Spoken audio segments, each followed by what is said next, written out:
से उत्तेजन करेंगे। आइए हम पास्टर रेंजी जॉर्ज और रामचंद्रन पास्टर दोनों को ताली बजाते हुए स्वागत करेंगे। Welcome pastor. Praise the Lord. Praise the Lord. Praise the Lord. അനുഗ്രഹിക്കപ്പെട്ട ഒരു സമയം കൂടെ ദൈവജനത്തോടു കൂടെ കർത്താവിന്റെ വചനവുമായിട്ട് ഇരിപ്പാൻ ഞങ്ങൾക്ക് സമയത്തിനായിട്ട് സ്തോത്രം ചെയ്യുക. एक और आशीषित समय में प्रभु के वचन के साथ बैठने का मौका देने के लिए मैं परमेश्वर को धन्यवाद देता हूँ. നമ്മൾ ഈ ദിവസങ്ങളിൽ പഠിച്ചുകൊണ്ടിരിക്കുന്നത് സെർമൺ ഓൺ ദ മൗണ്ട് എന്ന വിഷയത്തെ കുറിച്ചാണ്. इन दिनों में हम पहाड़ी उपदेश नाम के विषय के बारे में सीखते आ रहे हैं. പുതിയ നിയമത്തിൽ ദൈവരാജ്യത്തിന്റെ വ്യവസ്ഥകളാണ് ഈ പർവ്വത പ്രസംഗത്തിൽ വാഴ്ത്തപ്പെട്ട കർത്താവ് തന്റെ ശിഷ്യന്മാരോടും തന്നോട് കൂടെയായിരുന്ന ജനത്തോടും ഓർമ്മിപ്പിക്കുന്നത്. नए नियम में प्रभु यीशु मसीह अपने चेलों को और उसके साथ उपस्थित लोगों को परमेश्वर के राज्य के नियमों या व्यवस्थाओं के बारे में इन वचनों में सिखाता है. നമ്മൾ ആരെങ്കിലും ആഗ്രഹിക്കുകയാണെന്ന് വെച്ചോ ദൈവരാജ്യത്തിന്റെ ഭാഗമായി തീരുവാൻ, ദൈവരാജ്യത്തിന്റെ മക്കളായി തീരുവാൻ നാം ആഗ്രഹിക്കുന്നു എങ്കിൽ തീർച്ചയായിട്ടും ഈ കാര്യങ്ങൾ നാം മനസ്സിലാക്കുക മാത്രമല്ല, ഇത് പരിശീലിക്കുക മാത്രമല്ല, ഈ പറഞ്ഞിരിക്കുന്ന വ്യവസ്ഥകളിൽ നാം നിലനിൽക്കേണ്ടത് ആവശ്യവുമാണ്. अगर हम में से कोई भी परमेश्वर के राज्य में शामिल होना चाहता है, परमेश्वर के राज्य की संतान बनना चाहता है, तो जो बातें यहाँ बताई गई हैं केवल उनको जानना ही काफी नहीं है, उनको सीखना ही काफी नहीं है, उनमें बने रहना जरूरी है. നിങ്ങൾ ആരെങ്കിലും ചോദിക്കുകയാണെന്ന് കരുതിക്കോ, ദൈവമക്കളെന്ന് പറയുന്ന എല്ലാവരും ഈ വ്യവസ്ഥകൾ അംഗീകരിക്കുന്നുണ്ടോ, ഈ പ്രമാണങ്ങൾ നിലനിൽക്കുന്നുണ്ടോ എന്ന് ചോദിച്ചാൽ ഞാൻ പെട്ടെന്ന് തന്നെ ഉത്തരം പറയും, ഇല്ല. मान लो आप में से कोई ये पूछे कि क्या जो परमेश्वर की संतान कहलाते हैं, परमेश्वर के बच्चे कहलाते हैं, क्या वे सब के सब इन सारी लिखी हुई बातों को, व्यवस्थाओं को, नियमों को मानते हैं? तो मेरा जवाब तुरंत नहीं में होगा. 1% അല്ലെങ്കിൽ 2% മാക്സിമം ഉണ്ടായാൽ തന്നെ അത് എത്രയോ നന്നായിരിക്കുന്നുവെന്ന് ഞാൻ ആഗ്രഹിച്ചു പോവുകയാണ്. 1% या 2% भी होता तो कितना अच्छा होता, ये मेरे मन की इच्छा है. ഞാൻ ഒന്നുകൂടെ അതിനെ വ്യക്തമായിട്ട് പറയാം. 100 പേരെ എടുത്തു കഴിഞ്ഞാൽ, ഒരു ദൈവസഭയ്ക്കകത്ത് 100 പേരെ എടുത്തു കഴിഞ്ഞാൽ അതിനകത്ത് ഈ വ്യവസ്ഥയിൽ നിലനിൽക്കുന്ന, ദൈവത്തെ ഭയപ്പെട്ടവിടുത്തെ പ്രമാണങ്ങളിൽ നിലനിൽക്കുന്ന 2 പേരെയെങ്കിലും കാണുവാൻ കഴിഞ്ഞാൽ അത് ആ സഭയുടെ ഏറ്റവും ശ്രേഷ്ഠവും ഉന്നതവുമായ അവസ്ഥയെ കാണിക്കുന്നു. मैं इसे थोड़ा सा और स्पष्ट करना चाहता हूं. अगर हम एक कलीसिया के किसी 100 व्यक्तियों को लें तो उन 100 में से अगर 2 भी परमेश्वर का भय मानते हुए इन वचनों को मानते हैं, इन व्यवस्थाओं को मानते हैं, तो वो कलीसिया के लिए बहुत ही आशीष की, बहुत ही उन्नति की बात है. സഹോദരങ്ങളെ, ഞാൻ ഈ സംസാരിച്ചത് അതിശയോക്തിയാണെന്ന് നിങ്ങൾക്ക് തോന്നുന്നുവെങ്കിൽ നിങ്ങളുടെ ജീവിതത്തെ തന്നെ ഒന്ന് പരിശോധിച്ച് നോക്ക്. ഈ കഴിഞ്ഞ 2-3 സെഷനുകളിൽ കേട്ട ദൈവവചനം നിങ്ങളുടെ ജീവിതത്തിൽ എത്രമാത്രം നിങ്ങൾ പ്രമാണിക്കുന്നുണ്ട്? भाई और बहनों, अगर आपको लग रहा है कि मैं ये जो कह रहा हूँ ये कुछ ज्यादा ही बढ़ा चढ़ा कर कह रहा हूँ, तो आप खुद सोच कर देखिएगा कि पिछले 2-3 सेशंस में, सत्रों में हमने जो कुछ सीखा है, आप अपनी खुद की जिंदगी में जांच कर देखिए कि कहाँ तक आप उन बातों पर चलते हैं. ഈ വിഷയത്തിൽ പ്രാരംഭ ക്ലാസ്സിൽ നമ്മൾ പഠിച്ചു, ദുഃഖിക്കുന്നവർ ഭാഗ്യവാന്മാർ, സ്വർഗരാജ്യം അവർക്കുള്ളത് എന്ന്. इस विषय पर पहली जो क्लास थी उसमें हमने देखा था कि धन्य है वे जो शोक करते हैं, क्योंकि परमेश्वर का राज्य उन्हीं का है. ഏത് വിഷയത്തെക്കുറിച്ച് ദുഃഖിക്കണമെന്ന് നമ്മൾ പഠിച്ചു? നമ്മുടേതായിട്ടുള്ള ദൈവത്തിന്റെ സന്നിധിയിലേക്ക് കടന്നു വരുമ്പോൾ നമ്മുടെ ജീവിതത്തിലെ പാപങ്ങളെ ഓർത്ത് ദുഃഖിക്കണം. കർത്താവേ, അങ്ങയുടെ വചനത്തിന്, അങ്ങയുടെ സന്നിധിയിൽ പ്രാർത്ഥനയ്ക്ക്, അങ്ങയുടെ ശുശ്രൂഷകൾക്ക് ഞാൻ എന്നെ തന്നെ ഏൽപ്പിക്കുവാൻ എനിക്ക് കഴിയുന്നില്ലല്ലോ എന്നോർത്ത് നമ്മുടെ കുറവുകളെ ഓർത്ത് ദുഃഖിക്കണം എന്ന് നമ്മൾ അന്ന് കേൾക്കുവാനിടയായി. किन बातों के बारे में हमें शोक करना है, दुखी होना है? हमने उस दिन सीखा था कि हमें परमेश्वर की उपस्थिति में जब हम आते हैं तो खुद की हालत के बारे में दुखी होना है कि प्रभु, मैं आपके लिए प्रार्थना में, वचन में, सेवकाई में जैसा खुद को समर्पित करना चाहिए था मैं नहीं कर पाया, उसको याद करते हुए हमें शोक करना, दुखी होना चाहिए. ഇന്ന് നമ്മൾ കേട്ടു, ദുഃഖിക്കുക എന്ന് പറഞ്ഞാൽ വെറുതെ മുഖം കുനിച്ചിരിക്കുകയോ മ്ലാനമായിരിക്കുകയോ ചെയ്യുകയല്ല. നമുക്ക് ഏറ്റവും സ്നേഹിക്കപ്പെട്ട, ഏറ്റവും വേണ്ടപ്പെട്ട ഒരാൾ മരിക്കുമ്പോൾ നാം നിലവിളിക്കുന്ന നിലവിളിയാണ് ആ ദുഃഖത്തിന് ഉപയോഗിച്ച വാക്ക് എന്ന് അതിന്റെ മൂലഭാഷയായി ഗ്രീക്കിൽ നിന്ന് നമ്മൾ കേൾക്കുവാനിടയായി. और फिर हमने इस बात को भी सीखा कि दुखी होना, शोक होने का मतलब सिर्फ मुरझाया हुआ चेहरा, उदास चेहरा दिखाना ही नहीं है, बल्कि यूनानी भाषा के मूल शब्द से हमने ये देखा था कि उस शब्द का मतलब ये है जब हमारा कोई बहुत ही करीबी व्यक्ति, प्रियजन जब हमेशा के लिए हमसे बिछुड़ जाता है, उस समय हम जिस तरह से रोते हैं, विलाप करते हैं, वो शब्द वहां पे इस्तेमाल किया गया है। ഞാൻ ഒരു കാര്യം ചോദിക്കട്ടെ സഹോദരങ്ങളെ, മുമ്പ് ഞാൻ പറഞ്ഞല്ലോ ഞാൻ അതിശയോക്തിയല്ല പറയുന്നതെന്ന്. ഞാൻ ഒരു കാര്യം ചോദിക്കട്ടെ, ആ ഒറ്റ വചനത്തിന്റെ വെളിച്ചത്തിൽ ചോദിക്കട്ടെ, നമ്മളിൽ എത്ര പേര് കർത്താവിന്റെ സന്നിധി നിലവിളിക്കുന്നുണ്ട്, കർത്താവേ എന്റെ കുറവുകളിൽ നിന്ന് എന്നെ വിടുവിക്കണമേ, എന്റെ പാപത്തിൽ നിന്ന് വിടുവിക്കണമേ, അങ്ങേ വേണ്ടും വണ്ണം സേവിക്കുവാൻ എനിക്ക് കഴിയുന്നില്ല, എന്റെ സ്വാർത്ഥതയിൽ നിന്ന് വിടുവിക്കണമേ എന്ന് പറഞ്ഞ് നമ്മൾ എത്ര പേര് കരയുന്നുണ്ട്? उस एक ही वचन को ले लो। मैंने पहले बताया कि मैं बढ़ा चढ़ा कर नहीं बता रहा हूँ, आप सिर्फ उस एक वचन को लेकर अपनी जिंदगी में एक बार झांक कर देखिए। हम में से कितने लोग प्रभु के सामने ये कहते हुए रोते हैं, बिलखते हैं, विलाप करते हैं कि प्रभु मेरे पापों को क्षमा कर, मेरी कमियों को दूर कर, प्रभु मैं जहां जैसे आपकी सेवा करनी चाहिए वैसे मैं कर नहीं पा रहा हूँ। इन बातों को याद करके कितने लोग प्रभु की उपस्थिति में रोते और बिलखते हैं। അപ്പോൾ നമുക്ക് സ്വയം ശോധന ചെയ്താൽ മാത്രം മതി. നമ്മൾ അങ്ങനെ കരയാത്തത് കൊണ്ടാണ് നമ്മുടെ ജീവിതത്തിന്റെ അവസ്ഥകൾ മാറാത്തത്. നാം കരയാത്തത് കൊണ്ടാണ്, നാം അങ്ങനെ ദുഃഖിക്കാത്തത് കൊണ്ടാണ് നമ്മൾ 5 വർഷം മുമ്പ് എങ്ങനെയായിരുന്നുവോ അതുപോലെ തന്നെ ഇന്ന് നിൽക്കുന്നത്, ഒരുപക്ഷെ അതിനും താണു പോകുന്നത്. तो अपनी खुद की जिंदगी को जांच लेना ही हमारे लिए बिल्कुल उससे स्पष्ट हो जाएगा कि हम दुखी नहीं होते, इसीलिए हमारी जिंदगी में कोई बदलाव नहीं आ रहा है। हम शोक नहीं मनाते इन बातों के बारे में, इसीलिए शायद 5 या 10 साल पहले जैसे हम थे या तो वैसे हैं या शायद उससे भी कहीं नीचे गिर गए हैं। അതുപോലെ തന്നെ നമ്മൾ കേട്ടു, ആത്മാവിൽ ദരിദ്രരായവർ ഭാഗ്യവാന്മാർ, സ്വർഗരാജ്യം അവർക്കുള്ളതെന്ന്. എന്താണ് ദാരിദ്ര്യമെന്ന് നമ്മൾ കേട്ടു. നമ്മുടെ ഒന്നുമില്ലായ്മ, ദൈവത്തെ കൂടാതെ നമുക്ക് കഴിയുകയില്ല. ഒരു ദരിദ്രനായ യാചകൻ കൈകൾ നീട്ടിക്കൊണ്ട് എല്ലാവരുടെയും അടുത്ത് നടക്കുന്നത് പോലെ ഒരു ദൈവ പൈതല് രാവിലെയും വൈകിട്ടും എപ്പോഴും ദൈവസന്നിധിയിൽ 2 കൈകളും മലർത്തിക്കൊണ്ട് നിലവിളിക്കുന്നതാണ് ആത്മാവിലെ ദാരിദ്ര്യം എന്ന് നമ്മൾ കേൾക്കുവാനിടയായി. और उसके बाद में हमने ये सुना था कि धन्य है वे जो आत्मा में नम्र हैं या दीन हैं, क्योंकि वे पृथ्वी के अधिकारी होंगे। और हमने इस बात को सीखा था कि जिस तरह से एक व्यक्ति जो कंगाल है, गरीब है, वो दूसरों के सामने हाथ फैलाता है, सुबह शाम हम प्रभु के सामने अपनी कमी के बारे में हम कहते हैं प्रभु हमारे पास कुछ नहीं है, कोई योग्यता नहीं है, हम उसके सामने हाथ फैलाते हैं। അപ്പോൾ അതിൽ നിന്ന് മനസ്സിലാക്കുവാൻ കഴിയുന്നത്, ഇന്ന് ദൈവസഭയിലേക്ക് നോക്കിക്കഴിഞ്ഞാൽ ദൈവരാജ്യത്തിന്റെ പ്രവർത്തകർ എന്ന് പറയുന്ന, ശുശ്രൂഷകർ എന്ന് പറയുന്നവരുടെ ജീവിതത്തിലേക്ക് നോക്കിക്കഴിഞ്ഞാൽ ഈ പ്രമാണങ്ങൾ വായിക്കുകയും പഠിപ്പിക്കുകയും പ്രസംഗിക്കുകയും ചെയ്യുന്നതല്ലാതെ സ്വന്തം ജീവിതത്തിൽ പലരുടെയും ജീവിതത്തിൽ ഈ പ്രമാണങ്ങൾ അല്ലെങ്കിൽ ഈ വ്യവസ്ഥകൾ പാലിക്കപ്പെടുന്നില്ല എന്നുള്ളത് സത്യമാണ്. तो इन वचनों के आधार पर अगर हम देखें तो परमेश्वर के दास हो या परमेश्वर की संतान हो, उनकी जिंदगी में वो ना तो इन वचनों पर चलते हैं ना इन वचनों को मानते हैं। അതുകൊണ്ട് നമ്മൾ മനസ്സിലാക്കേണ്ടത് എന്താണെന്ന് ചോദിച്ചാൽ, സഹോദരങ്ങളെ, നാം മരിക്കുന്ന നിമിഷമാണ് നാം തിരിച്ചറിയുന്നത് ഈ കേട്ട കാര്യങ്ങളൊക്കെ സത്യമായിരുന്നല്ലോ, ഞാൻ വഞ്ചിക്കപ്പെട്ടു പോയല്ലോ, അതനുസരിക്കുവാൻ കോണം എനിക്ക് ഇടയായി തീർന്നില്ലല്ലോ എന്നോർത്ത് നിലവിളിക്കുന്നത് നാം മരിക്കുന്ന നിമിഷമായിരിക്കും. तो होता क्या है मेरे भाइयों और बहनों, जब हमारी मृत्यु होने वाली होती है उस समय हम इस बात को याद करके रोते और बिलखते हैं कि ये जो मैंने सुना वो सच है, मैं उन पर चल नहीं पाया, मैं उन वचनों के अनुसार जी नहीं पाया, उनको मान नहीं पाया, और अपनी मौत के समय हम इन बातों के बारे में याद करके रोते बिलखते हैं। എന്നെ കേൾക്കുന്ന സഹോദര സഹോദരി, അനേക മതങ്ങളിൽ പറയുന്നത് പോലെ, നിങ്ങളുടെ പലരും നിങ്ങളുടെ പാരമ്പര്യത്തിൽ കണ്ടിട്ടുള്ളത് പോലെ, മരിച്ചതിന് ശേഷം ഏതൊക്കെ കർമ്മങ്ങൾ ഈ ഭൂമി നടത്തിയാലും പ്രയോജനമില്ല. സഹോദര സഹോദരി, നീ ജീവിച്ചിരിക്കുമ്പോൾ തന്നെ ഈ വചനം കേട്ട് അനുസരിക്കുകയും നിന്നെ തന്നെ ദൈവസന്നിധിയിലേക്ക് കൊടുത്ത് നിന്റെ ജീവിതത്തിന് ഒരു ക്രമീകരണം വരുത്തുകയും ചെയ്താൽ മാത്രമേ കർത്താവിന്റെ സന്നിധിയിൽ നാം ഉണ്ടാവുകയുള്ളൂ. मेरे भाई और बहनों, दूसरे धर्मों में या दूसरे विश्वासों के अनुसार मौत के बाद में चाहे कोई भी कर्म कांड, कोई भी रस्म निभाई जाए, उससे कोई फायदा नहीं होने वाला है। अगर आप जीवित रहते समय प्रभु के इन वचनों को मानते हैं, उन पर चलते हैं, केवल तभी आपका भला हो सकता है। അതുകൊണ്ട് നമുക്ക് ആ ചിന്തയോടെ ദൈവത്തിന്റെ സന്നിധിയിൽ ഇരിക്കാം. ഇന്ന് നമ്മൾ മുന്നോട്ടുള്ള വചനം പഠിക്കുവാനായിട്ട് പോവുകയാണ്. तो उसी विचार के साथ में हम परमेश्वर की उपस्थिति में बैठे, हम आगे के वचनों को सीखने जा रहे हैं।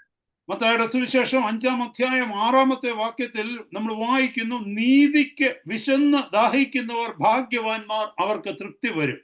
मत्ती का सुसमाचार 5वां अध्याय 6ठे वचन में हम पढ़ते हैं, धन्य है वे जो धार्मिकता के भूखे और प्यासे हैं, क्योंकि वे तृप्त किए जाएंगे। അവിടെ എഴുതിയിരിക്കുന്നു, നീതിക്ക് വിശന്ന് ദാഹിക്കുന്നവർ ഭാഗ്യവാന്മാർ എന്ന വാക്യം എഴുതിയിരിക്കുന്നു. वहां ये लिखा है कि धन्य है वे जो धार्मिकता के भूखे और प्यासे हैं। ദൈവത്തിന്റെ വചനം പരിശോധിച്ചാൽ രണ്ട് തരത്തിലുള്ള നീതിയുണ്ട്. ഒന്ന് മനുഷ്യന്റെ നീതി, രണ്ടാമത്തേത് ദൈവത്തിന്റെ നീതി.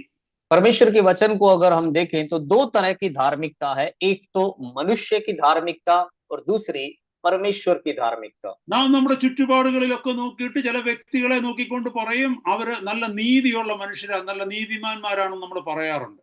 हम अपने आसपास के कुछ लोगों को देखकर हम कई बार ये कहा करते हैं कि वो धर्मी लोग हैं, धार्मिक लोग हैं।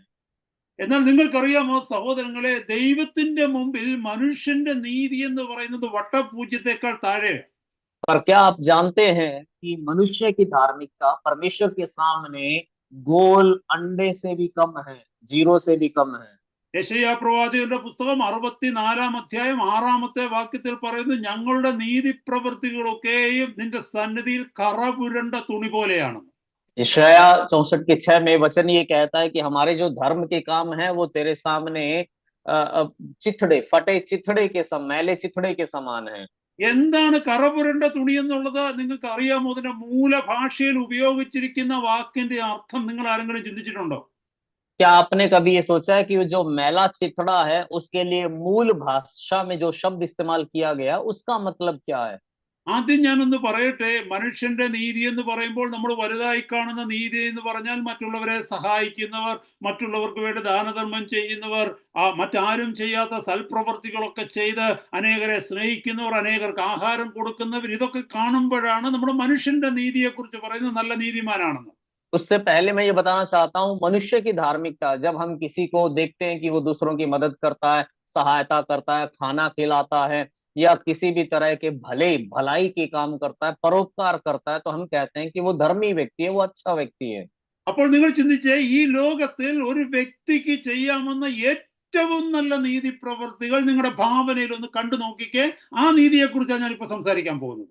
तो आप अपनी कल्पना में एक ऐसे धार्मिक कार्य के बारे में, धार्मिकता के बारे में, अच्छे काम के बारे में सोचें जिसे इस दुनिया में व्यक्ति कर सकता है। सबसे बड़े से बड़ा एक धर्म का कार्य है, उसके बारे में मैं बोलने जा रहा हूँ। ആ നീതി എന്ന് പറയുന്നത് ദൈവത്തിന്റെ സന്നിധിയിൽ കറപുരണ്ട തുണി പോലെയാണെന്നാണ് യെശയ്യാ പ്രവാചകന്റെ പുസ്തകം 64:6 പറയുന്നത്. अब यशायाह 64 के 6 में उसी सबसे बड़े धार्मिकता के काम के बारे में बताया गया कि वो मैले चिथड़े के समान है। ശരിക്കും ശ്രദ്ധിക്കണമേ സഹോദരങ്ങളെ, ലോകത്തിൽ ഒരു മനുഷ്യന്റെയും നല്ല പ്രവൃത്തികൾ കൊണ്ട് ഞാൻ നല്ല പ്രവൃത്തി ചെയ്ത വ്യക്തിയാണെന്നും പറഞ്ഞുകൊണ്ട് സ്വർഗരാജ്യത്തിലേക്ക് പോകാൻ പറ്റില്ലെന്ന ആ വാക്യത്തിന്റെ അർത്ഥം. ध्यान से सुनिएगा मेरे भाइयों और बहनों, उस वचन का मतलब ये है कि भले काम करने के द्वारा या कोई भी व्यक्ति ये नहीं कह सकता कि मैंने भले काम किए हैं इसलिए मैं स्वर्ग का अधिकारी हूं। नहीं, कोई भी भले काम के द्वारा स्वर्ग में नहीं जा सकता। മറ്റുള്ള മതങ്ങളൊക്കെ അത് പഠിപ്പിക്കുന്നുണ്ട്. ഒത്തിരി നല്ല പ്രവൃത്തികളൊക്കെ ചെയ്തു കഴിഞ്ഞാൽ നിന്റെ നല്ല പ്രവൃത്തികളും ചീത്ത പ്രവൃത്തികളും തമ്മിൽ തൂക്കി നോക്കും. നല്ല പ്രവൃത്തി കൂടുതലാണെങ്കിൽ നീ സ്വർഗത്തിൽ പോകുമെന്ന്. कई धर्मों में ये सिखाया जाता है कि तुम्हारे अच्छे कर्मों और बुरे कर्मों को तोल के वजन करके देखा जाएगा, अगर भले कर्म ज्यादा हैं तो तू स्वर्ग में जाएगा। ഇന്നത്തെ രാത്രി വളരെ ശ്രദ്ധയോടെ നിങ്ങൾ കേട്ടുകൊണ്ടിരിക്കണം. എന്താണ് മനുഷ്യന്റെ നീതി, എന്താണ് ദൈവത്തിന്റെ നീതി എന്ന് ഇന്നത്തെ രാത്രി നിങ്ങൾക്ക് മനസ്സിലാവും. पर आज बड़े ध्यान से सुनिएगा और आपको समझ में आ जाएगा कि मनुष्य की धार्मिकता क्या है और परमेश्वर की धार्मिकता क्या है। കർത്താവ് പറഞ്ഞു, യഹോവയായ ദൈവം പറഞ്ഞു, നിങ്ങൾ ഈ ഭൂമിയിൽ ചെയ്യുന്ന എത്ര വലിയ പ്രവൃത്തികളായാലും കറപുരണ്ട തുണിയാണ് എന്റെ മുമ്പിലെന്ന്. यहोवा परमेश्वर का वचन ये कहता है कि तुम इस धरती पर चाहे कितना भी बड़ा परोपकार का भला काम करो, वो मेरे सामने मैले चिथड़े के समान है। ഞാൻ നിങ്ങളോട് പറഞ്ഞു കറപുരണ്ട തുണി എന്താണെന്ന് അതിന്റെ മൂലഭാഷയിൽ എഴുതിയിരിക്കുന്നത് ഞാനൊന്ന് എക്സ്പ്ലെയിൻ ചെയ്യാമെന്ന്. अब मैंने आपको बताया था कि मैं आपको बताऊंगा कि मूल भाषा में उस मैले चिथड़े को किस तरह से बताया गया है। നിങ്ങൾ ഈ ഗ്യാരേജുകളിലൊക്കെ പോയിട്ടില്ലേ, സ്കൂട്ടർ വർക്ക്ഷോപ്പുകളില് അല്ലെങ്കിൽ മറ്റു വണ്ടിയുടെ വർക്ക്ഷോപ്പുകളിലേക്കൊക്കെ പോയി കാണുമ്പോൾ നിങ്ങൾ അവിടെ കണ്ടിട്ടുണ്ടോ അതിന്റെ ഗ്രീസ് തുടച്ചത്, ഓയിൽ തുടച്ച തുണികളും ആ സ്പോഞ്ച് പോലുള്ളതൊക്കെ ചുരുട്ടിക്കൂട്ടി ഏതെങ്കിലും ഗാർബേജിന്റെ കൂട്ടത്തില് അവിടെ സൈഡിൽ വെച്ചേക്കുന്നത് നിങ്ങൾ കണ്ടിട്ടുണ്ടോ?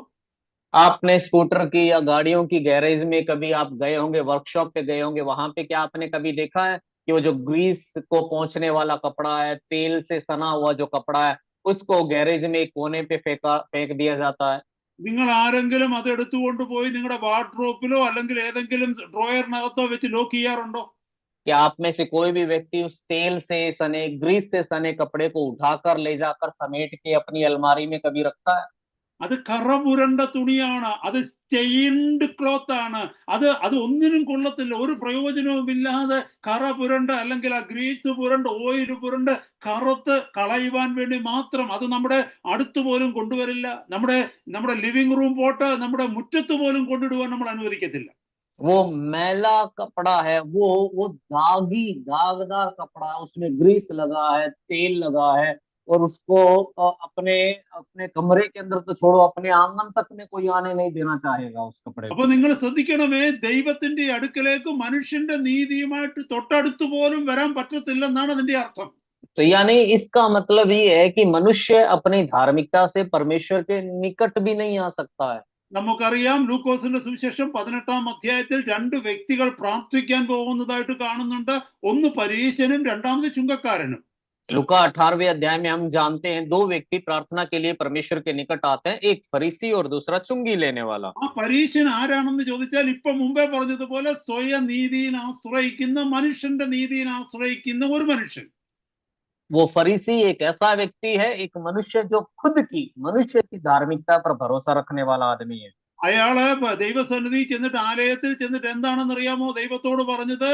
ഞാൻ ഈ നിൽക്കുന്ന ചുങ്കക്കാരനെ പോലെ പാപിയൊന്നുമല്ല, ഞാൻ പരിശുദ്ധനായ മനുഷ്യനാണ്, ഞാൻ ആഴ്ചയിൽ 2 പ്രാവശ്യം ഉപവസിക്കുന്ന, 2 ദിവസം ഉപവസിക്കുന്നവനാണ്, എനിക്ക് കിട്ടുന്നതൊക്കെ ദാനധർമ്മങ്ങളായിട്ട് കൊടുക്കുന്നവനാണ്, ഞാൻ പ്രാർത്ഥിക്കുന്നവനാണ്, ഞാൻ ദൈവ മനുഷ്യനാണ്, ഞാൻ മറ്റു പാപികളെ പോലൊന്നുമല്ല, ഞാൻ സൽക്കർമ്മങ്ങൾ ചെയ്യുന്ന മനുഷ്യനാണ്. और वो परमेश्वर के भवन में जाकर, परमेश्वर की उपस्थिति में जाकर क्या प्रार्थना करता है? वो कहता है, मैं इस चुंगी लेने वाला जैसा नहीं हूं, मैं परोपकार करने वाला व्यक्ति हूं, मैं सप्ताह में 2 बार उपवास रखता हूं, मैं अपनी हर एक चीज का दशमांश देता हूं, और मैं इस व्यक्ति की तरह नहीं हूं, मैं भले काम करने वाला व्यक्ति हूं, प्रार्थना करने वाला व्यक्ति हूं। വേദപുസ്തകം കയ്യിലുള്ളവർ, ബൈബിള് കയ്യിലുള്ളവർ, ലൂക്കോസിന്റെ സുവിശേഷം 18-ാം അധ്യായം 9 മുതൽ 14 വരെയുള്ള വാക്യങ്ങളൊന്ന് വായിച്ചു നോക്കിയാൽ മതി. ഞാൻ ഈ പറഞ്ഞതുപോലെയല്ലേ അതിനകത്ത് എഴുതിയിരിക്കുന്നതെന്ന് നിങ്ങൾക്ക് വായിക്കുവാൻ കഴിയും. जितनों के पास में बाइबल है, आप लूका का सुसमाचार 18वां अध्याय 9वें वचन से पढ़कर देखिएगा, आपको समझ में आ जाएगा जो मैं कह रहा हूं वो वैसा ही वहां लिखा है कि नहीं। ആ പരീശൻ പറയുന്നത് പോലെയാണ് മുമ്പേ പറഞ്ഞ ഈ മനുഷ്യന്റെ നീതിയുള്ളവർ ദൈവസന്നിധിയിലേക്ക് വന്ന് പറഞ്ഞ്, ഞാൻ മറ്റുള്ളവർക്ക് ഭക്ഷണം കൊടുക്കുന്നുണ്ട്, ഞാൻ എല്ലാവർക്കും ദാനധർമ്മം ചെയ്യുന്നുണ്ട്, ഞാൻ വീട് വെച്ച് കൊടുക്കുന്നുണ്ട്, ഞാൻ സ്കൂളിൽ പിള്ളേരെ പഠിപ്പിക്കുന്നുണ്ട്, ഞാൻ വിവാഹം കഴിപ്പാൻ കഴിയാത്ത പെൺകുട്ടികളുടെ വിവാഹം നടത്തി കൊടുക്കുന്നുണ്ട്, അനാഥരെ പരിപാലിക്കുന്നുണ്ട്. ഇങ്ങനെ ഞാൻ ചെയ്യുന്നതെല്ലാം ദൈവസന്നിധി ഉയർത്തി പറയുന്ന ഒരു മനുഷ്യനെയാണ് മനുഷ്യൻ നീതിമാൻ എന്ന് പറയുന്നത്.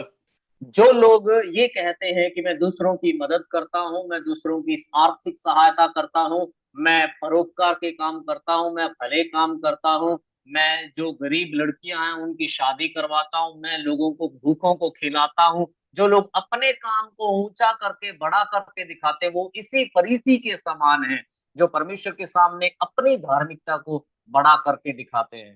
സഹോദരങ്ങളെ, ഈ ചെയ്യുന്നതൊക്കെ നല്ല പ്രവൃത്തി അല്ലേ എന്ന് ചോദിച്ചാൽ തീർച്ചയായിട്ടും നല്ല പ്രവൃത്തി തന്നെയാണ്. പക്ഷെ കുഴപ്പം എന്തെന്നറിയാമോ? ദൈവത്തെ കൂടാതെ, ദൈവത്തെ അറിയാതെ, ദൈവത്തിൽ ആശ്രയിക്കാതെ, ദൈവനാമത്തെ മഹത്വപ്പെടുത്താതെ സ്വന്തം നാമത്തെ മഹത്വപ്പെടുത്തിക്കൊണ്ട് ചെയ്യുന്ന പ്രവൃത്തികളാണ് മനുഷ്യന്റെ നീതി പ്രവൃത്തികൾ.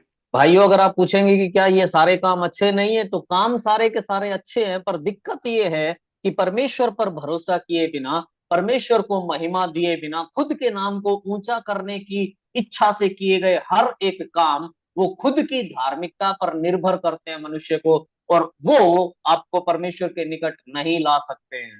അപ്പോൾ നമുക്ക് ആ 18-ാം അധ്യായത്തിൽ ലൂക്കോസിന്റെ സുവിശേഷത്തിൽ കാണുവാൻ കഴിയും, പാപിയായ ആ ചുങ്കക്കാരൻ എന്താ പ്രാർത്ഥിച്ചതെന്നറിയാമോ? അവൻ നെഞ്ചത്തടിച്ചുകൊണ്ട്, മാറത്തടിച്ചുകൊണ്ട്, സ്വർഗത്തേക്ക് പോലും നോക്കുവാൻ കഴിയാതെ വണ്ണം നിലവിളിച്ചു, ദൈവമേ, പാപിയായ എന്നോട് കരുണ തോന്നണമേ എന്ന് നിലവിളിച്ചതായിട്ട് അവിടെ വായിക്കുന്നു. और लूका के 18वें अध्याय में हम ये देखते हैं कि चुंगी लेने वाला किस तरह से वो वहां पे प्रार्थना करता है। वहां पे हम पढ़ सकते हैं, वो दूर खड़ा रहता है, स्वर्ग की ओर आंखें भी उठाना नहीं चाहता, और छाती पीट पीट कर कहता है कि मैं एक पापी मनुष्य हूं, मैं योग्य नहीं हूं। അപ്പോൾ മനുഷ്യനെ നമുക്ക് മനസ്സിലാക്കേണ്ടത് എന്താണെന്നറിയാമോ? ഇവര് തമ്മിലുള്ള വ്യത്യാസം, ചുങ്കക്കാരന് തന്റെ കുറവുകൾ അറിയുന്നില്ല, താൻ ചെയ്തതൊക്കെ ദൈവത്തെ ഓർമ്മിപ്പിക്കുക, ദൈവം കണ്ടിട്ടില്ലെന്നുള്ള രീതിയിൽ. എന്നാൽ മറ്റേ മനുഷ്യൻ പറയുകയാണ്, ദൈവമേ, നീ ഉള്ളത് കൊണ്ട് മാത്രമാണ് ഞാൻ ജീവിക്കുന്നത്, എനിക്ക് നിന്റെ മുമ്പില് എന്റേതെന്ന് പറഞ്ഞ് ഉയർത്തി കാണിക്കുവാൻ ഒന്നുമില്ല, ഞാൻ ആയിരിക്കുന്നത് തന്നെ നിന്റെ ദയ മാത്രമാണ്. तो इन दोनों के बीच का फर्क क्या है? फरीसी तो परमेश्वर को ये सोच के शायद याद दिला रहा है कि मैंने क्या कुछ किया है। शायद उसको लगता होगा कि परमेश्वर ने उसके काम को देखा नहीं है। पर जो दूसरा व्यक्ति है, चुंगी लेने वाला, वो परमेश्वर के सामने कह रहा है कि प्रभु, तेरे अलावा मेरी मदद के लिए कोई नहीं है। मेरे पास अपना कुछ दिखाने लायक, तुझे दिखाने लायक नहीं है।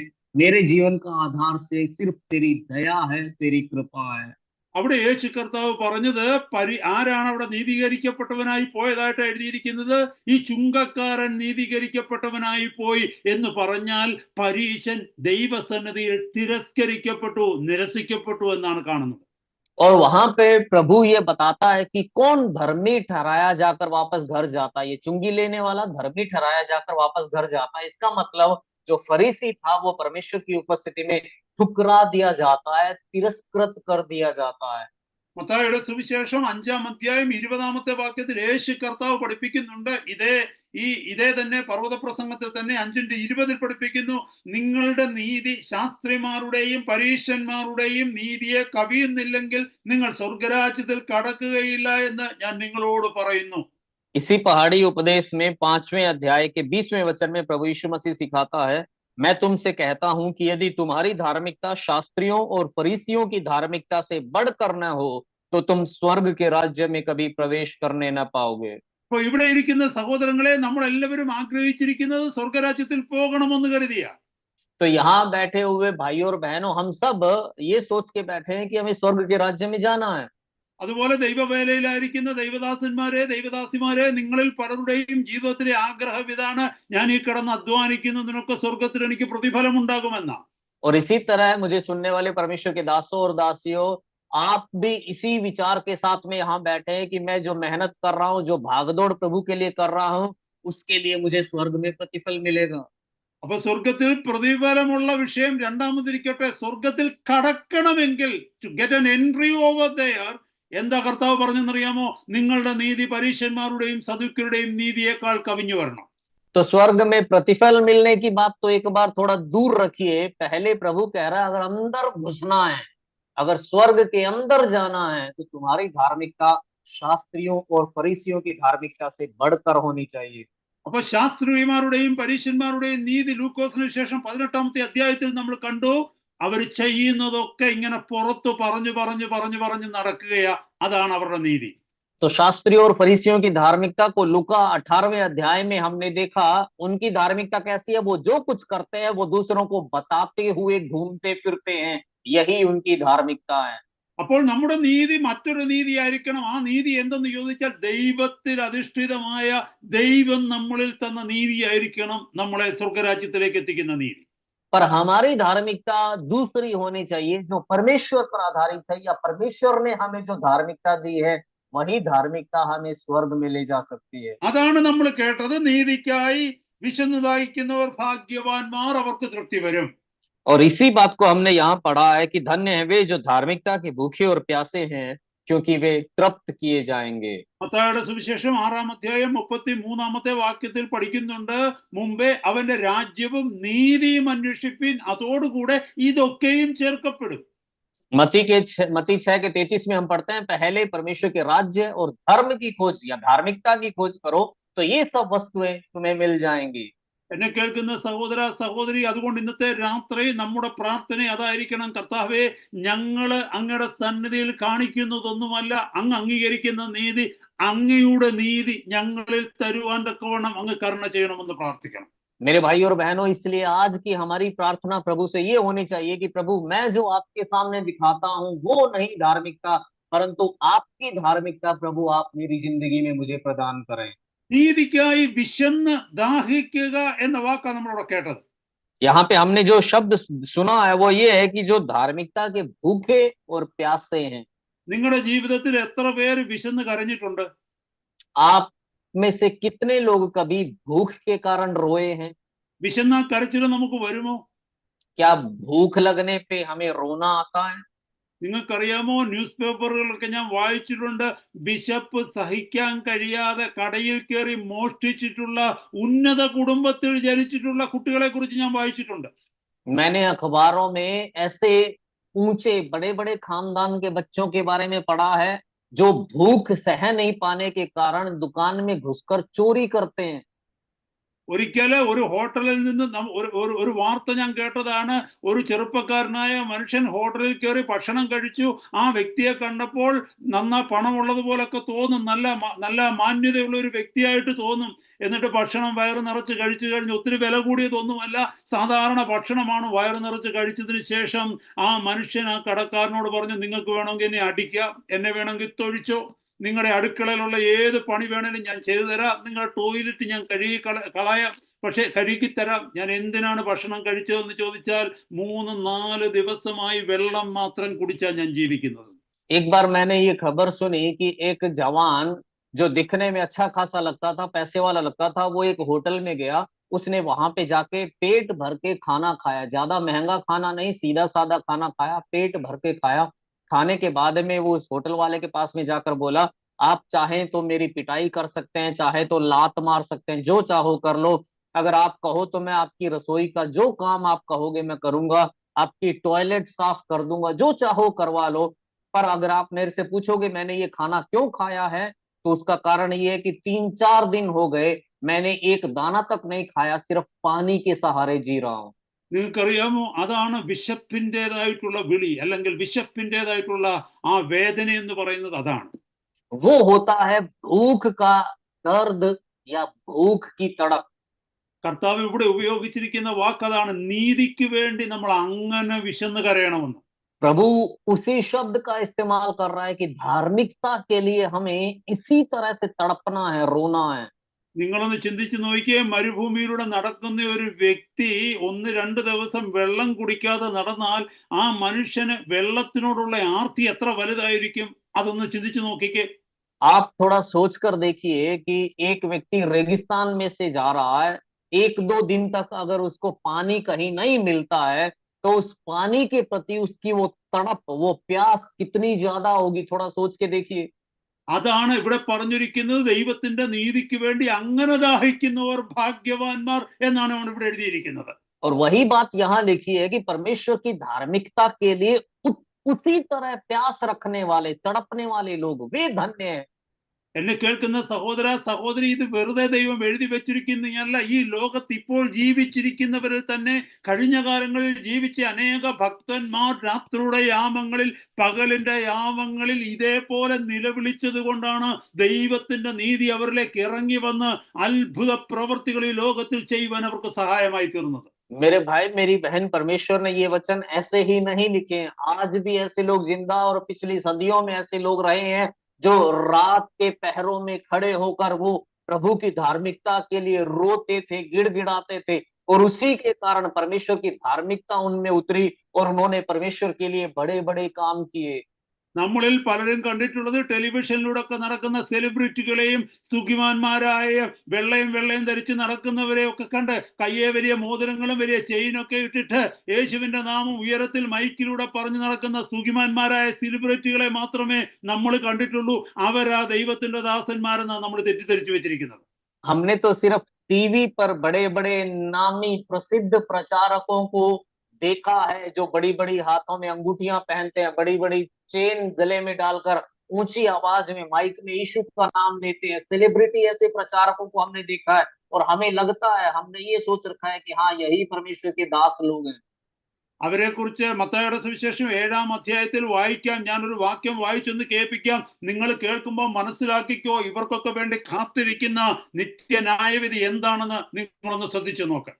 उनके बारे में मत्ती 7वें अध्याय से एक वचन मैं पढ़कर आपको सुनाता हूं। उसे पढ़कर आप सोचिएगा कि ऐसे लोगों के लिए परमेश्वर ने एक अनंत दंड रखा है। എന്നെ ദൈവത്തിന്റെ ദാസൻ മത്തായിയുടെ സുവിശേഷം 7-ാം അധ്യായം 20 മുതൽ താഴേക്ക് ഒന്ന് വായിച്ചേ. 20 മുതൽ 24 വരെയുള്ള വാക്യങ്ങളൊന്ന് വായിച്ചേ. मत्ती का सुसमाचार 7वां अध्याय 20 से लेकर 24 तक के वचन। इस प्रकार उनके फलों से तुम उन्हें पहचान लोगे। जो मुझसे हे प्रभु कहता है, उनमें से हर एक स्वर्ग के राज्य में प्रवेश न करेगा, परंतु वही जो मेरे स्वर्गीय पिता की इच्छा पर चलता है। उस दिन बहुत से लोग मुझसे कहेंगे, हे प्रभु, क्या हमने तेरे नाम से भविष्यवाणी नहीं की, और तेरे नाम से दुष्टात्माओं को नहीं निकाला, और तेरे नाम से बहुत से आश्चर्य कर्म नहीं किए? तब मैं उनसे खुलकर कह दूंगा, मैंने तुमको कभी नहीं जाना। हे कुकर्म करने वालों, मेरे पास से चले जाओ। ദൈവവചനം നിങ്ങൾ കേട്ടോ സഹോദരങ്ങളെ? യേശുവിന്റെ നാമത്തിൽ അത്ഭുത പ്രവൃത്തികൾ അഭിനയിച്ചവർ, യേശുവിന്റെ നാമത്തിൽ രോഗസൗഖ്യം കൊടുക്കുന്നു എന്ന് അഭിനയിച്ചവർ, യേശുവിന്റെ നാമത്തിൽ വീര്യപ്രവർത്തികൾ ചെയ്തുവെന്ന് ലോകത്തെ പറഞ്ഞ് പഠിപ്പിച്ച് കബളിപ്പിച്ച ഇങ്ങനെ പലരും അവിടെ ചെന്നിട്ട് ഒരു പക്ഷേ യേശുവിന്റെ നാമത്തിൽ പലതും ചെയ്തു എന്ന് അവകാശപ്പെടുന്നവർ പലരും അവിടെ ദൈവസന്നിധി ചെന്നിട്ട് കർത്താവിനോട് പറയുമ്പോൾ കർത്താവ് പറയും, യേശു പറയും, ഞാൻ നിങ്ങളെ അറിയുന്നില്ല, അധർമ്മം പ്രവർത്തിച്ചവരെ എന്നെ വിട്ടുപോകുവിനെന്ന് തീർത്തു പറയും. क्या आपने परमेश्वर के वचन को सुना? जो लोग प्रभु यीशु के नाम पर चिन्ह, चमत्कार, चंगाई, इन सब का दिखावा करते हैं, ढोंग करते हैं, नाटक करते हैं, शायद जो लोग दावा करते हैं कि हम बड़े बड़े चिन्ह और चमत्कार कर रहे हैं, ऐसे लोग प्रभु के सामने खड़े जब होंगे कि हमने तेरे नाम से ये किया, तो बाइबल ये कहती है, प्रभु उनसे कहता है, हे कुकर्म करने वालों, मुझसे दूर हो जाओ। എന്നെ വിട്ടു പോകുക എന്ന് പറഞ്ഞാൽ സ്വർഗരാജ്യത്തിന്റെ മറ്റേ മുറിയിലോട്ട് പോകാനല്ല പറഞ്ഞത്. യേശുവിനെ എന്നെ വിട്ടു പോകുക എന്ന് പറഞ്ഞാൽ നിത്യ നരകത്തിലേക്ക് എറിയപ്പെടുക അതിന്റെ അർത്ഥം. मेरे पास से चले जाओ का मतलब ये नहीं है कि स्वर्ग के दूसरे कमरे में चले जाओ, बल्कि मेरे पास से चले जाओ का मतलब ये है अनंत नरक में चले जाओ। അപ്പോൾ എന്നെ കേൾക്കുന്ന സഹോദര സഹോദരി, ജീവിതത്തിൽ ദൈവത്തിന്റെ നീതി, കർത്താവിന്റെ നീതി നമ്മളിലേക്ക് വന്നില്ല എങ്കിൽ സ്വർഗരാജ്യത്തിൽ നമുക്ക് കടക്കുവാനായിട്ട് കഴിയുകയില്ല.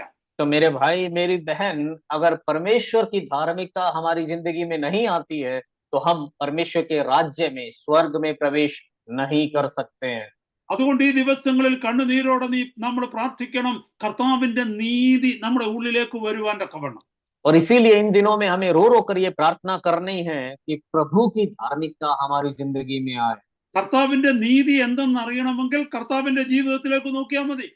अगर प्रभु की धार्मिकता को जानना है, तो उसकी जिंदगी पर एक नजर डालना काफी है। യേശു കർത്താവിന്റെ ജീവിതത്തിലേക്ക് ഒന്ന് നോക്കിക്കേ. അവിടുന്ന് സാധുക്കളെ സഹായിക്കുന്നത് കണ്ടില്ലേ? കരയുന്നവരുടെ കണ്ണുനീരൊപ്പുന്നത് കണ്ടില്ലേ? രോഗികളായിരിക്കുന്നവർക്ക് വേണ്ടി പ്രാർത്ഥിക്കുന്നത് കണ്ടില്ലേ? സ്വർഗരാജ്യത്തിന്റെ സുവിശേഷം അറിയിക്കുന്നത് കണ്ടില്ലേ? ഇതെല്ലാം കഴിഞ്ഞിട്ട് പിതാവിന്റെ സന്നിധിയിൽ രാത്രിയുടെ യാമങ്ങളിൽ നിലവിളിക്കുന്നതും ദൈവവചനത്തിൽ യേശുവിനെ കുറിച്ച് നമ്മൾ കാണുന്നുണ്ട്. प्रभु यीशु की जिंदगी को आप देखिए, वो गरीबों की मदद करता है, बीमारों को चंगा करता है, जो रोने वालों के आंसुओं को पोंछता है, जिनकी जो जरूरत है उनकी जरूरत को पूरा करता है। और उसके बाद में हम वचन में देखते हैं, वो रात का समय अपने प्रभु के साथ, पिता के साथ में प्रार्थना में बिताता है। യേശു കർത്താവ് ഇതൊന്നും ലോകത്തെ കാണിക്കാൻ വേണ്ടി ചെയ്തതല്ല. അവിടുന്ന് ഇത് ചെയ്യുന്നതൊക്കെയും പിതാവിന്റെ ഇഷ്ടം ചെയ്യുക, രഹസ്യത്തിൽ അവിടുന്ന് പിതാവിന്റെ ഇഷ്ടം ചെയ്യുക. തന്നിലേക്ക് ആളുകളെ കൂട്ടുവാനല്ല, തന്റെ പേര് പ്രസിദ്ധമാക്കുവാനല്ല, അവരുടെ കയ്യിൽ നിന്ന് പണം പിടിച്ചു വാങ്ങുവാനല്ല, പിന്നെയോ തനിക്ക് ദാനമായി കിട്ടിയത്, സൗജന്യമായി കിട്ടിയത് താൻ സൗജന്യമായി ലോകത്തിന് കൊടുക്കുകയായിരുന്നു. प्रभु यीशु ने कुछ भी दूसरों को, दुनिया को दिखाने के लिए नहीं किया, बल्कि वो रहस्य में, गुप्त में अपने पिता की इच्छा को पूरा करने के लिए ये सब कुछ करता है।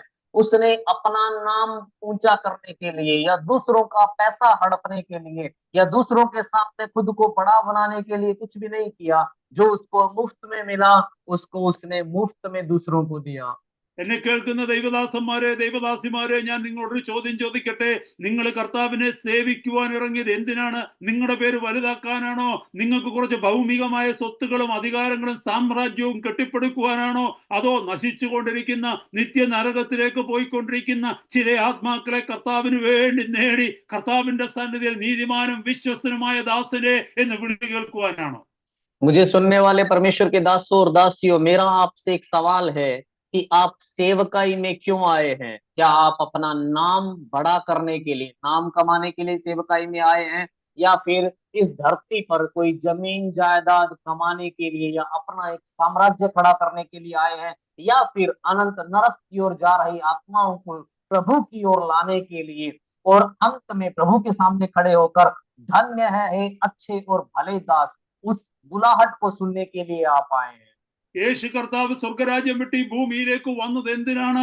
സ്വർഗത്തിലേക്ക് നമ്മളെ ഓരോരുത്തരെയും കൊണ്ടുപോകുവാൻ തക്കവണ്ണമാണ്. ഒരു യോഗ്യതയില്ലായിരുന്ന ജന്മം കൊണ്ടോ വളർച്ച കൊണ്ടോ അപ്പന്റെ അമ്മയുടെയും പാരമ്പര്യം കൊണ്ടോ ഒന്നുകൊണ്ടും ഒരു യോഗ്യതയും ഇല്ലായിരുന്ന എന്നെയും നിങ്ങളെയും ദൈവത്തിന്റെ മക്കളാക്കി തീർക്കുവാൻ, സ്വർഗരാജ്യത്തിന്റെ അവകാശികളാക്കി തീർക്കുവാനാണ് വാഴ്ത്തപ്പെട്ട കർത്താവ് സ്വർഗം വിട്ട് ഭൂമിയിലേക്ക് വന്നത്.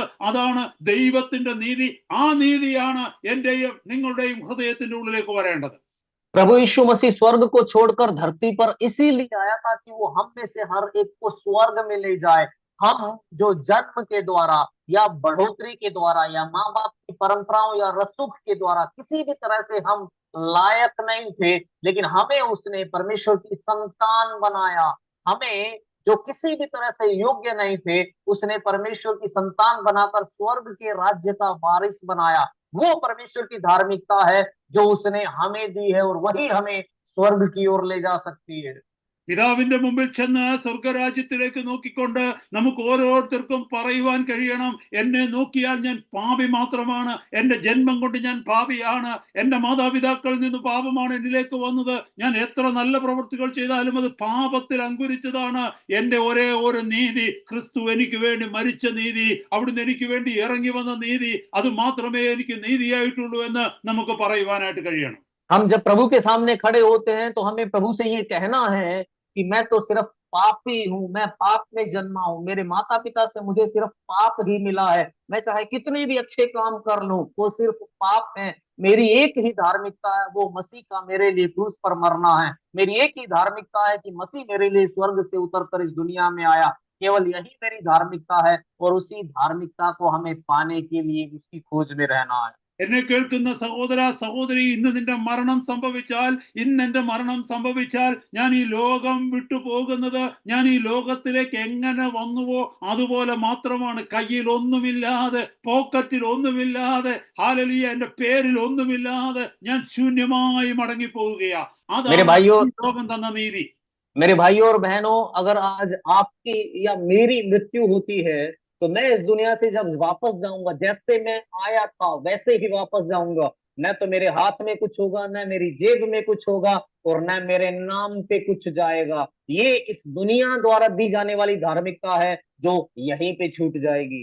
എന്നാൽ നീയും ഞാനും കർത്താവിന്റെ നാമത്തിന് വേണ്ടി എന്തെങ്കിലും ചെയ്തിട്ടുണ്ടെങ്കിൽ, സ്വർഗത്തിന്റെ നീതിയാണ് നമ്മളിൽ വസിക്കുന്നതെങ്കിൽ, നാം മടങ്ങി പോകുന്നത് ദൈവത്തിന്റെ നീതിയും കൊണ്ടാണ് പോകുന്നത്.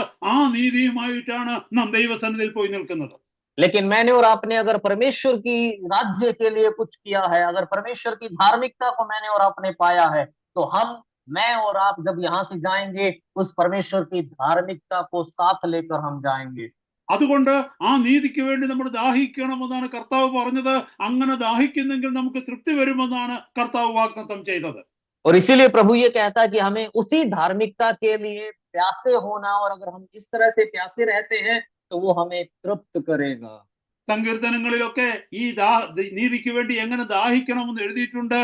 സങ്കീർത്തനങ്ങൾ 42:1-2 വാക്യങ്ങളിൽ എഴുതിയിരിക്കുന്നു, മാൻ നീർത്തോടുകളിലേക്ക് ചെല്ലുവാൻ കാക്ഷിക്കുന്നത് പോലെ എന്റെ ദൈവമേ, എന്റെ ഉള്ളം നിന്നോട് ചേരുവാൻ കാക്ഷിക്കുന്നു.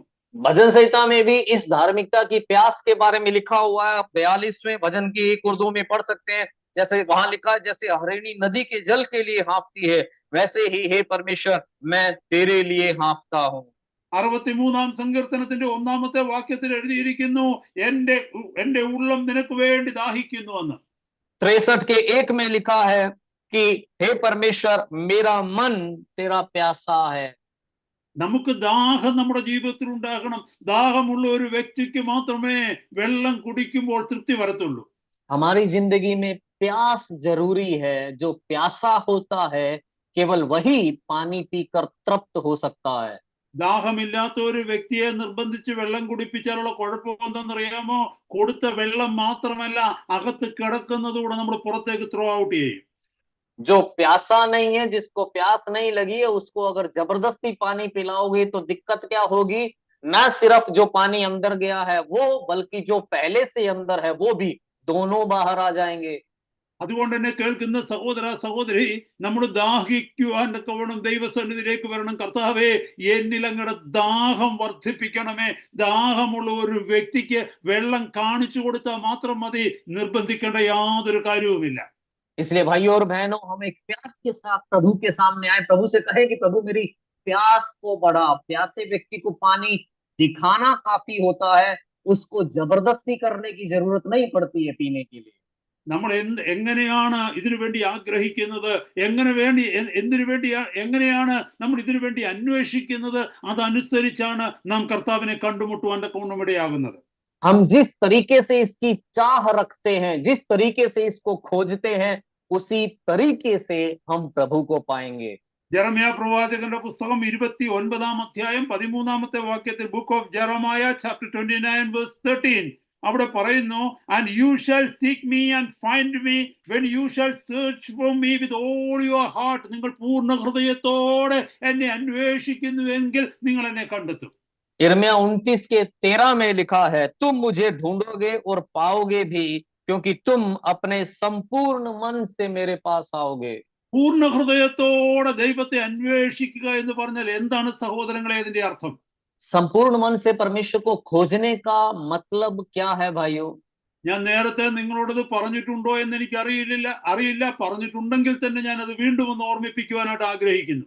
मुझे पता नहीं कि मैंने आपको पहले बताया है या नहीं। अगर बताया भी है तो भी फिर से मैं एक बार याद दिलाना चाहता हूँ। പൂർണ്ണ ഹൃദയത്തോടെ ദൈവത്തെ അന്വേഷിക്കുക എന്ന് പറഞ്ഞാൽ ഒരു ദൈവ പൈതലിന്റെ ജീവിതത്തിലെ ആദ്യത്തെ സ്റ്റെപ്പാണ്. पूरे दिल से परमेश्वर की खोज करना परमेश्वर की एक संतान की जिंदगी में पहला कदम है। നിങ്ങൾ എവിടെയെങ്കിലും ദൂരയാത്രയ്ക്ക് പോകുവാൻ തക്കവണ്ണം വീട്ടിൽ നിന്ന് പെട്ടെന്ന് ഇറങ്ങുന്ന കൂട്ടത്തില് നിങ്ങളുടെ കയ്യിൽ നിന്ന് ₹1 ഒരു കോയിൻ കയ്യിൽ നിന്ന് താഴെ പോയെന്നൊന്ന് കരുതിക്കേ. आप मान लीजिए कहीं लंबी यात्रा पर घर से निकलने वाले हैं, निकलते समय आपसे ₹1 का सिक्का आपके हाथ से गिर गया। ചില മിനിറ്റുകൾ കഴിയുമ്പോൾ അല്ലെങ്കിൽ ഒരു മണിക്കൂർ കഴിയുമ്പോൾ ട്രെയിൻ വിട്ടുപോകും. അതുകൊണ്ട് അതിനു മുമ്പ് തന്നെ റെയിൽവേ സ്റ്റേഷനിൽ എത്തണം. ആ തിരക്കിലാണ് ഇത് സംഭവിക്കുന്നതെന്ന് കരുതിക്കേ. मान लीजिए कि कुछ मिनट में या फिर कुछ ही घंटे में आपको रेलवे स्टेशन पर पहुंचना है, नहीं तो आपकी गाड़ी छूट जाएगी, और इस हड़बड़ी में आपके हाथ से वो सिक्का ₹1 का गिर जाता है। നിങ്ങൾ എത്ര സമയം ആ ₹1 കോയിൻ തപ്പി നോക്കൂ അവിടെ കിടന്ന്?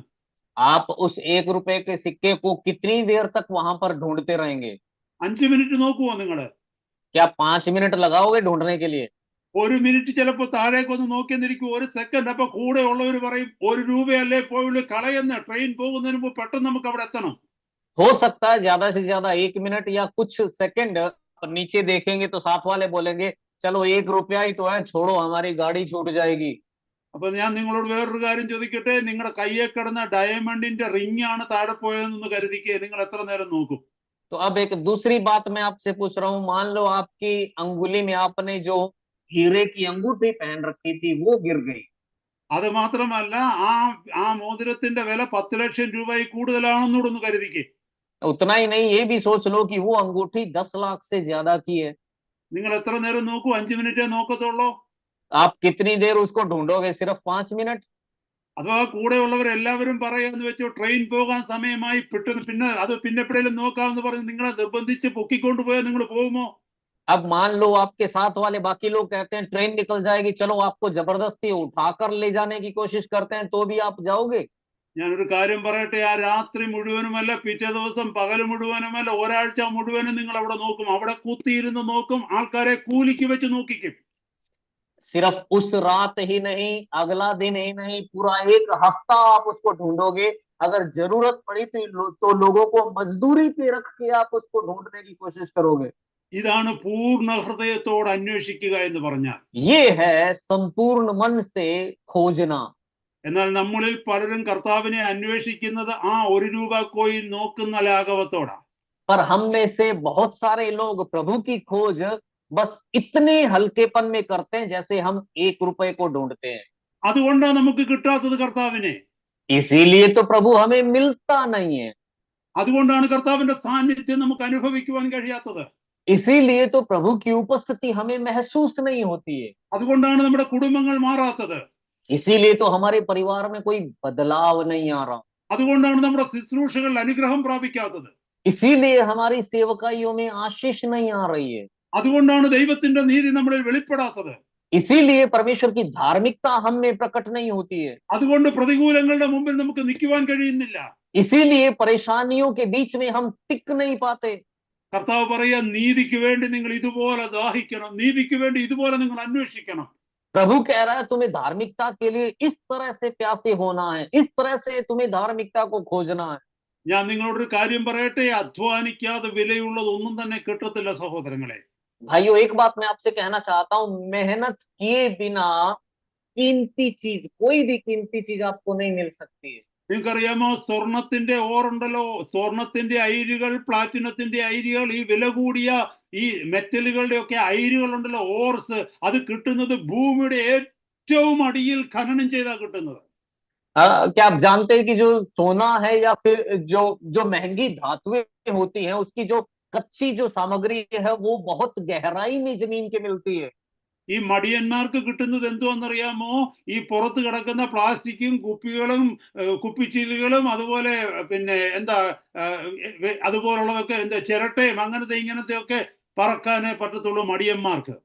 आलसी लोग जो होते हैं उनको क्या मिलता है? धरती के ऊपर ऊपर जो प्लास्टिक के टुकड़े हैं, बोतलें हैं, कांच के टुकड़े हैं, या फिर नारियल के ऊपर वाले खोल मिलते हैं. आलसियों को सिर्फ इतना ही मिलता है.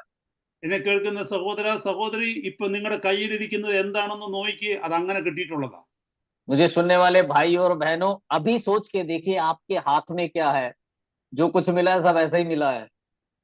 അതുകൊണ്ട് നമ്മുടെ കയ്യിലിരിക്കുന്നത് വിലയില്ലാത്ത പ്ലാസ്റ്റിക്കും കുപ്പിച്ചില്ലും ഒക്കെ ആണെങ്കിൽ ഓർക്കുക, മടിയന്മാരായതുകൊണ്ട് കുറച്ച് അധ്വാനിക്കാമെങ്കിൽ, ദൈവസന്നിധിയിൽ അന്വേഷിക്കുകയാണെങ്കിൽ, ദൈവസന്നിധിയിൽ വില കൊടുക്കുവാനായിട്ട് നമ്മൾ തയ്യാറാവുകയാണെങ്കിൽ, ഏറ്റവും ശ്രേഷ്ഠമായതിനെ, ഗുപ്തമായതിനെ, ആരുടെ കണ്ണിലും കാണുവാൻ കഴിയാത്തതിനെ സ്വർഗം നമുക്ക് ദാനമായിട്ട് തരും. अगर हमारे हाथ में कुछ प्लास्टिक है या कुछ कांच के टुकड़े हैं तो सोच लीजिए आलसी होने के कारण ऐसा हुआ. अगर हम मेहनत करने के लिए तैयार हैं, अगर हम कड़ी मेहनत के लिए तैयार हैं, तो परमेश्वर हमें कुछ ऐसा देगा जो किसी को नहीं मिला, जहां तक जल्दी से किसी की पहुंच नहीं होती है, जिसको कोई देख नहीं पाया. कुछ ऐसा कीमती मेरा परमेश्वर मेरे और आपके हाथों में सौंपेगा. ആ അധ്വാനത്തിന് വേണ്ടി നാം പണം മുടക്കണ്ട, ആ അധ്വാനത്തിന് ഒന്നും വേണ്ട. നീ കണ്ണുനീരോടെ പ്രാർത്ഥിച്ചാൽ മാത്രം മതി. രാത്രിയുടെ യാമങ്ങളിലും പകലിന്റെ യാമങ്ങളിലും, കർത്താവേ, എനിക്ക് നീതിയില്ല, എന്റെ നീതിയിൽ ഒന്നും ചെയ്യുവാൻ കഴിയുകയില്ല, എനിക്ക് വേണ്ടത് അങ്ങയുടെ ഭക്തന്മാർക്കും അങ്ങയുടെ ഭക്തകൾക്കും അങ്ങ് കാലാകാലങ്ങളിൽ കാണിച്ചു കൊടുത്ത ശ്രേഷ്ഠമേറിയ സ്വർഗീയ സമ്പത്ത് എന്നിൽ അങ്ങയുടെ പരിശുദ്ധാത്മാവിന്റെ ശക്തിയാൽ തന്ന് അനുഗ്രഹിക്കണമെന്ന് സഹോദര സഹോദരി നീ പ്രാർത്ഥിക്കുന്നുവെങ്കിൽ നിനക്കത് ലഭിക്കുക തന്നെ ചെയ്യും.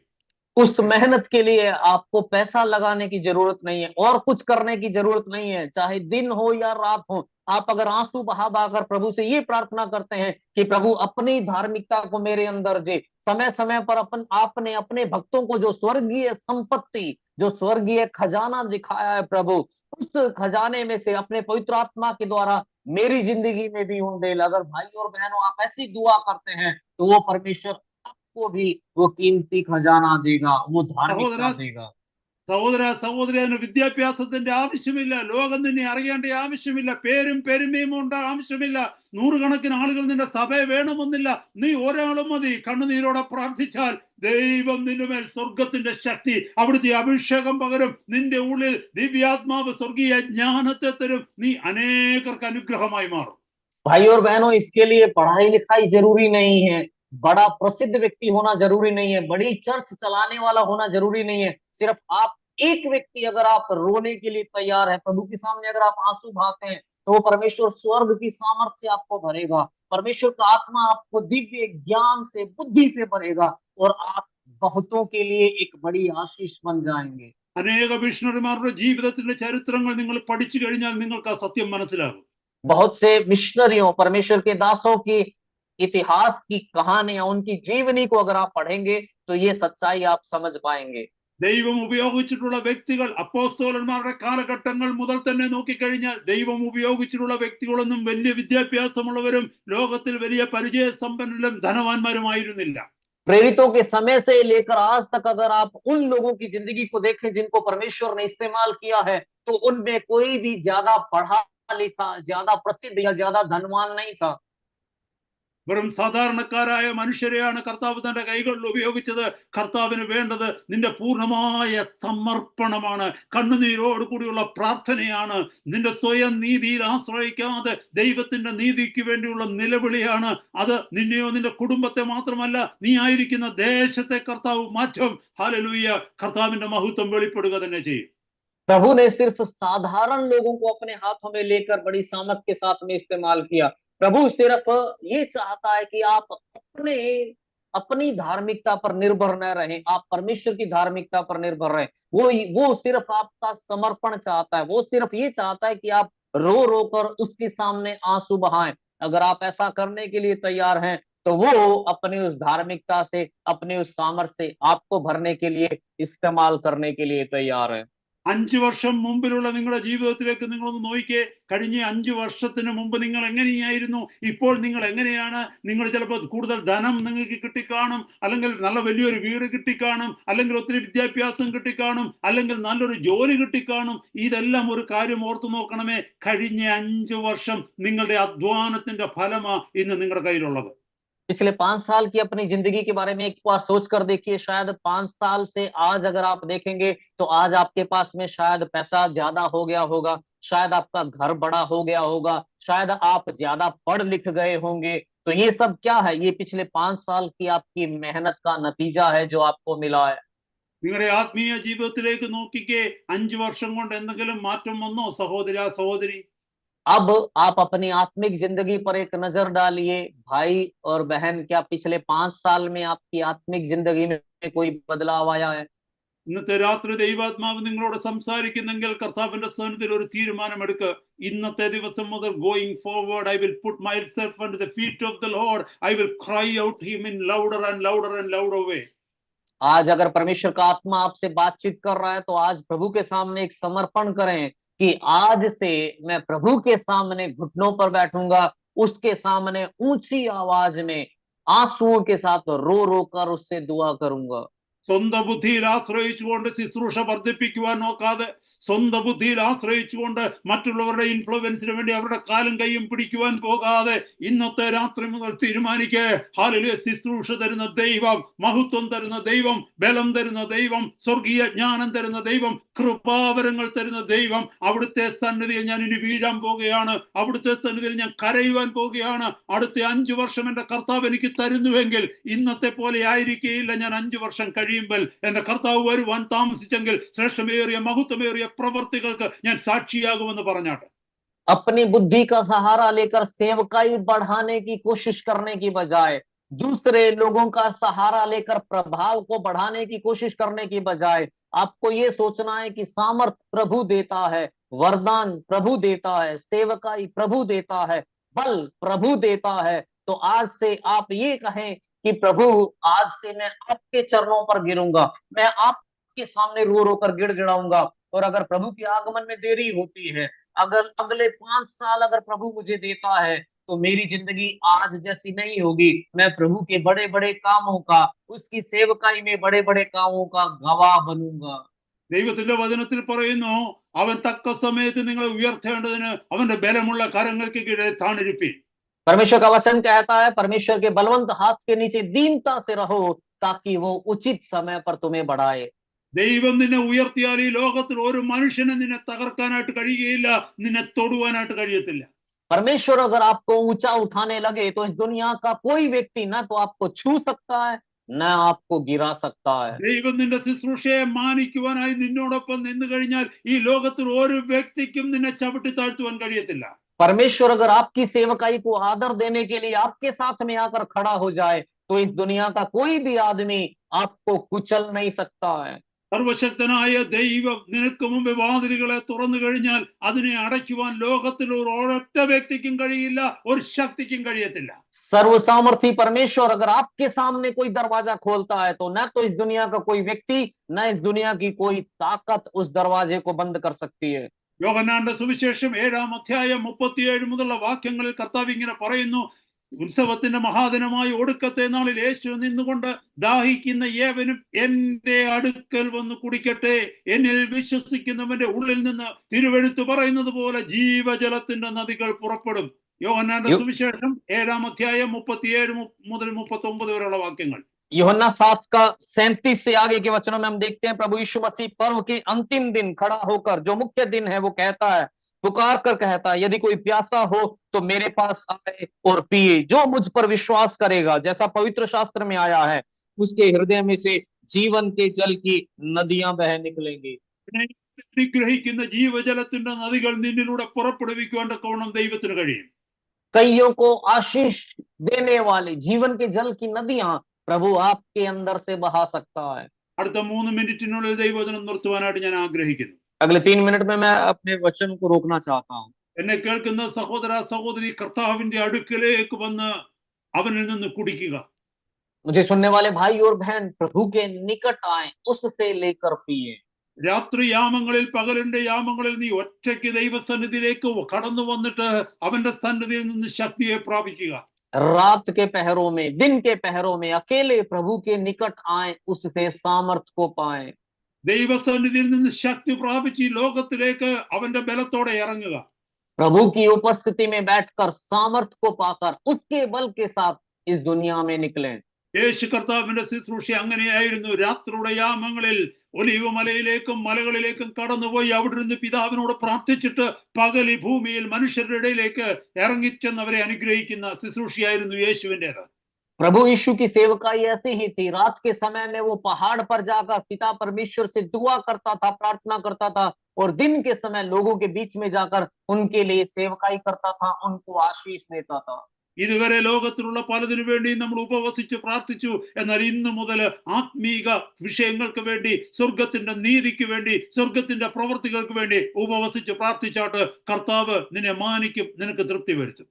आज तक हमने इस दुनिया की बहुत सी बातों के लिए प्रार्थना की, उपवास रखा, लेकिन आज से स्वर्ग की बातों के लिए हम उपवास रखना, प्रार्थना करना, परमेश्वर की धार्मिकता को पाने के लिए उपवास रखना और प्रार्थना करना शुरू करें। परमेश्वर आपको आदर देगा, आपको तृप्त करेगा। സഹോദര സഹോദരി, നിന്റെ ജീവിതം കൊണ്ട് നീ ഒരു വില കൊടുക്കുവാൻ തയ്യാറാണെങ്കിൽ കർത്താവ് നിന്നെ മാനിക്കും.